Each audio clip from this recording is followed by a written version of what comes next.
জিলিকাই তুলিছিলে। তাৰ পাছত আকৌ এজন মানুহক আমি পাইছো, তেখেতৰ নাম হাফিজ ৰচিদ আহমেদ চৌধুৰী। হাফিজ ৰচিদ চৌধুৰী আমাৰ কৃষক মুক্তি সংগ্ৰাম সমিতিৰ উপদেষ্টা। সদৌ ছাত্ৰ সন্থাই উপদেশ লয় হাফিজ ৰচিদ চৌধুৰীৰ পৰা। অলপ আগতে ৰকিবুল হুছেইন ডাঙৰীয়াই কৈ গ'ল, আপোনালোকৰ যিমান কেছ মামলা হৈছে সকলো কেছ মামলা দিল্লীলৈ গৈ আৰু গুৱাহাটী হাইকোৰ্টত হাফিজ ৰচিদ চৌধুৰীয়ে আপোনালোকৰ কৈযোগ দিয়ে। হাফিজ ৰচিদ চৌধুৰী গুৱাহাটী হাইকোৰ্টৰ ডেজিগনেটেড চিনিয়ৰ, গুৱাহাটী হাইকোৰ্টৰ এজন জাজৰ যি মৰ্যাদা সন্মান আপোনালোকৰ হাফিজ ৰচিদ চৌধুৰীৰ। হাফিজ ৰচিদ চৌধুৰী গোটেই অসমৰ এজন ডাঙৰ বুদ্ধিজীৱী, অসমৰ মুখ্যমন্ত্ৰী, গোটেই অসমৰ মানুহৰ ওপৰত সন্ত্ৰাস সৃষ্টি কৰি থকা অসমৰ মুখ্যমন্ত্ৰী হিমন্ত বিশ্ব শৰ্মাই হাফিজ ৰচিদ চৌধুৰীক ছাৰ বুলি মাতে। সৰ্বানন্দ সোণোৱাল ইয়াৰ আগৰ মুখ্যমন্ত্ৰী, সৰ্বানন্দ সোণোৱালে হাফিজ ৰচিদ চৌধুৰীক ছাৰ বুলি মাতে, তেখেতৰ ডাইৰেক্ট ষ্টুডেণ্ট আছিলে। হাফিজ ৰচিদ চৌধুৰী হ'ল ব্ৰহ্মপুত্ৰ উপত্যকা আৰু বৰাক উপত্যকাৰ মাজত ব্ৰিজ, সেতু ব্ৰিজ। আমি হাফিজ ৰচিদ চৌধুৰীক আমি নিজৰ আপোন মানুহ বুলি ভাবো।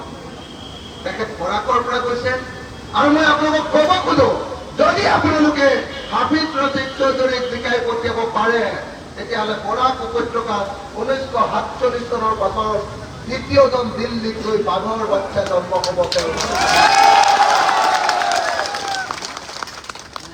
অসম বিধানসভাত মই কি ভূমিকা লওঁ আপোনালোকে কেতিয়াবা চাইনে? সঁচাকে চাইনে নেচায়? হিমন্ত বিশ্ব শৰ্মাক যে কপাই থাকো আপোনালোকে জানেনে নহয়? পৃথিৱীৰ চব মানুহৰ আগত দাদাগিৰি হিমন্তই কৰিব পাৰে, কিন্তু যদি মই আছো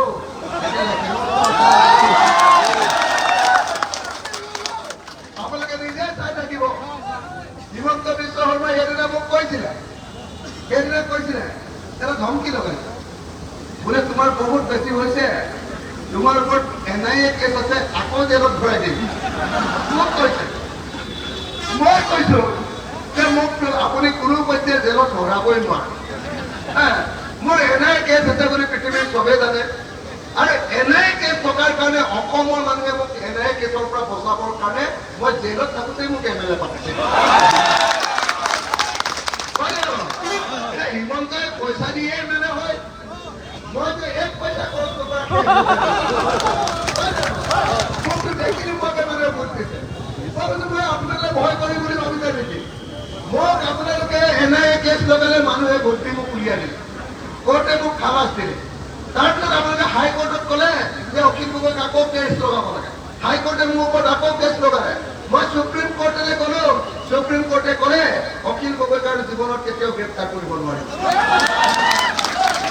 মই ক'লো NIA কেছ আছে বুলি চবেই জানে মোক, কিন্তু আপোনাৰ ওপৰত যে 2 বাজাৰ কেলেংকাৰীৰ কেছ আছে, আপোনাৰ ওপৰত যে চাৰেদা কেলেংকাৰীৰ কেছ আছে, আপোনাৰ ওপৰত যে APSC 2 নম্বৰী এপইণ্টমেণ্টৰ কেছ আছে, আপোনাৰ ওপৰত যে মই কৈছো মুখ্যমন্ত্ৰীক যে তোমাৰ ওপৰত যে এইবিলাক গোটেই কেছ আছে, উত্তৰ কাছাৰ কেলেংকাৰী 1000 কোটি টকাৰ কেলেংকাৰীৰ যে কেছ আছে, আপোনাৰ ওপৰত যে সেই কংগ্ৰেছ নেতাজনক হত্যা কৰাৰ ওচৰত আপুনি এতিয়া অভিযুক্ত, আপোনাৰ ওপৰত যে কেছ আছে, আমাৰ ঘৰত চানমাৰীৰ ওচৰত ইঞ্জিনিয়াৰ দাসৰ ঘৰত আপুনি আলফাৰ নামত পইচা তুলিবলৈ যাওঁতে পুলিচে ধৰি কাপোৰ খুলি যে আপোনাক ৰাম পিটন দিছে, সেই কেছ আছে।